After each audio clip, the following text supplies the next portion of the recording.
A guy in a Kia Forte forum posted his odometer photo last year. 211,000 miles, original transmission, never touched, still shifting the way it did on day one. Scroll down the same thread and you'll find someone else who replaced their transmission twice before 90,000 miles. Same brand, sometimes the same generation of engine, completely different outcome. The difference wasn't luck, and it wasn't a bad build week at the factory. It came down to which of Kia's 3 transmissions was actually sitting behind that engine. Kia has spent the last decade building 3 fundamentally different transmissions and spreading them across nearly the entire lineup, from the Forte to the Telluride. The 8AT, the 8DCT, and the IVT all wear the same badge on the trunk lid, but mechanically they might as well have come from 3 different companies with 3 different philosophies about what a transmission is supposed to do.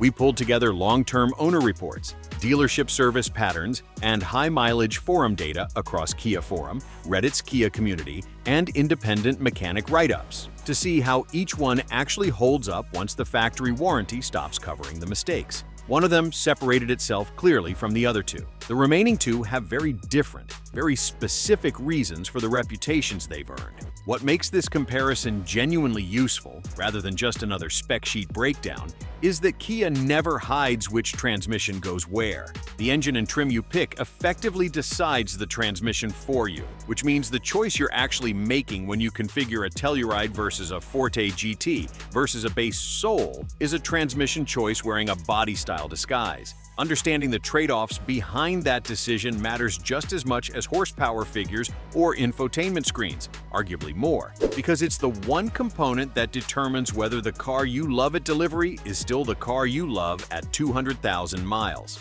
The 8-speed automatic, 8AT. Picture a Telluride or a Sorento sitting at 90,000 miles, still pulling a loaded trailer up a mountain grade without a shudder, a flare, or a moment of hesitation between gears. That's the 8AT doing exactly what a conventional torque converter automatic has always been designed to do. Kia developed this transmission in-house and reserved it for the larger Torque end of the lineup. The Telluride, the Sorento, the Sportage, the Stinger, and the K5 GT line. It uses a traditional Torque converter paired with 8 planetary gear sets, which is essentially the same basic architecture automakers have been quietly refining for the better part of 50 years. The problem with conventional automatics has rarely been the underlying concept. It's almost always the execution. Cheaper implementations use undersized coolers, sloppy valve body calibration, or skip active thermal management entirely, and heat is what kills a transmission faster than raw mileage ever does. Kia's 8AT includes active thermal management on most trims, along with a dedicated transmission cooler, which keeps fluid temperature in a range where the clutch packs and bands don't start cooking themselves prematurely under repeated hard use or towing. The consequence of skipping that detail shows up constantly on other manufacturers' budget automatics. The fluid breaks down chemically well before the service interval, shift quality turns sloppy and hesitant, and by 100,000 miles, the owner is staring down a full rebuild quote. Kia owners running the 8AT report almost the opposite pattern. Service records pulled from dealership networks and independent transmission shops show the 8AT routinely crossing 150,000 miles on its original fluid, fill with no symptoms beyond normal wear, and the primary maintenance item remaining a routine fluid and filter service rather than anything resembling a rebuild. The fix here isn't complicated, and that's exactly the point. A transmission fluid service every 60,000 to 90,000 miles keeps this unit healthy indefinitely, even though Kia markets some applications of the 8AT as carrying lifetime fluid. That label describes the expected service life of the vehicle under ideal conditions, not a guarantee against ever needing maintenance, and owners who take it literally and skip fluid service entirely are disproportionately represented in the small minority of 8AT failure reports that do exist. Stick to the interval, and this transmission tends to become the single least interesting part of the ownership experience, which, for a transmission, is exactly the compliment you want to give it. But the story shifts dramatically once you move over to Kia's turbocharged 4-cylinder performance lineup. The 8-speed dual-clutch, 8DCT.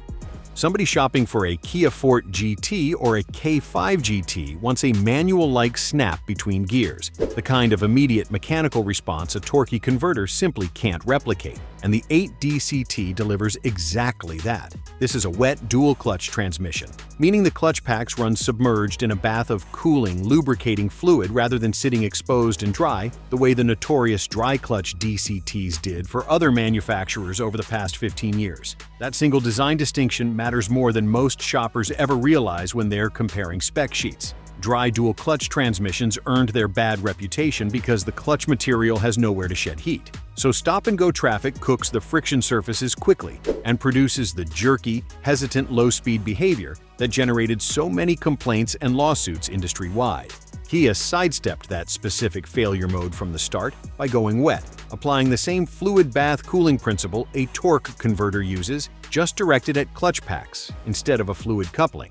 The trade-off is mechanical complexity. 2 separate input shafts, 2 clutch packs, and a mechatronic control unit that has to coordinate gear changes in a matter of milliseconds while managing clutch engagement pressure precisely enough to avoid slip or shock. That added complexity is exactly where the consequences show up in the real world. Owners running the 8DCT in heavy stop-and-go city traffic report clutch pack wear accelerating well ahead of the transmission's designed service life. And this shows up especially often in vehicles used for rideshare driving or long daily commutes through congested urban corridors. The mechatronic control unit itself is also a well-documented weak point industry-wide for wet DCT designs. When it fails, it's a genuinely expensive electronic and hydraulic component to replace, not the kind of simple fluid top-off that fixes most 8AT complaints. Forums dedicated specifically to the Forte GT and K5 GT show a noticeably higher rate of dealership visits for shudder, hesitation on takeoff,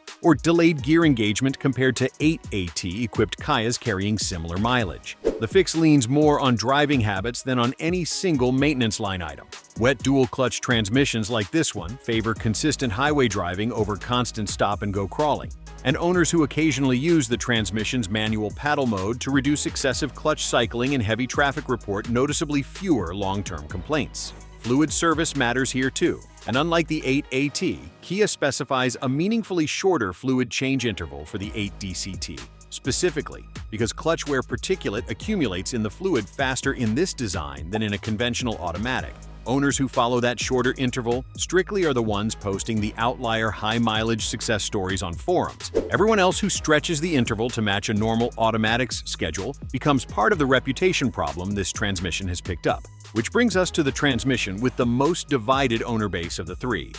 The Intelligent Variable Transmission, IVT, a Kia Soul, or a base trim Forte with the naturally aspirated 4-cylinder almost always pairs with Kia's IVT, which officially stands for Intelligent Variable Transmission, but is functionally Kia and Hyundai's shared continuously variable transmission architecture. Instead of fixed gear ratios, it uses a steel push belt riding between 2 variable diameter pulleys, continuously adjusting the effective gear ratio across an infinite range rather than stepping through discrete gears. On paper, that keeps the engine sitting in its most efficient RPM band at all times. And the fuel economy numbers on IVT-equipped Kias back that theory up consistently in real-world testing. The problem shows up under load rather than at a steady highway cruise. CVTs rely entirely on belt clamping force and fluid friction to transmit engine power, and that puts enormous continuous strain on the belt and pulley surfaces, especially in hillier regions with heavier passenger and cargo loads or in vehicles routinely driven hard away from a stop. Unlike the 8AT's rigid, positively engaged gear sets, there's no purely mechanical lock-up path if the belt begins to slip under load. Slippage simply shows up as heat, and heat degrades the specific CVT fluid Kia uses noticeably faster than any other transmission fluid in the lineup. The consequence is the widest spread of outcomes among all three transmissions. High-mileage owners who kept mostly highway driving habits and stuck religiously to Kia's specified CVT fluid change schedule report smooth, unremarkable operation well past 150,000 miles, matching the 8AT's reputation almost exactly. But owner forums also carry a disproportionate share of complaints about shudder under acceleration, delayed response pulling away from a stop, and in a smaller but persistent number of cases, complete CVT failure somewhere between 80,000 and 120,000 miles, almost always traced back afterward to skipped or stretched fluid service intervals or a steady diet of aggressive stop-and-go city use. The fix demands the strictest maintenance discipline of the three transmissions, no exceptions. Kia's own service literature calls for CVT fluid changes noticeably earlier and more frequently than either the 8AT or the 8DCT. And using anything other than the CVT-specific fluid formulation, even an aftermarket product marketed as compatible, is one of the most commonly cited root causes in dealership failure diagnostics for this unit. Treat this transmission like it needs a little extra babying compared to a normal automatic, and it tends to reward that attention generously. Treat it like any other transmission and let the fluid interval slide because it's just a CVT, and it becomes the transmission most likely to end a 200,000-mile ambition well ahead of schedule. What this means when you're shopping used. None of this matters much if you're buying new and planning to trade in at 60,000 miles. It matters enormously if you're shopping the used market, because the transmission under the hood should change how you evaluate a listing, not just which trim or engine option catches your eye. A used Telluride or Sorento with the 8AT and a documented fluid service history at roughly 70 or 80,000 miles is about as low risk a used transmission purchase as this segment offers, on par with buying a used car with a timing chain instead of a timing belt. It's simply a more forgiving mechanical foundation to build a purchase decision on. Ask for the service records specifically, not just an oil change history, because plenty of owners handle engine maintenance diligently while completely ignoring the transmission until something goes wrong. A used Forte GT or K5 GT with the 8DCT tells a very different story depending entirely on how it was driven.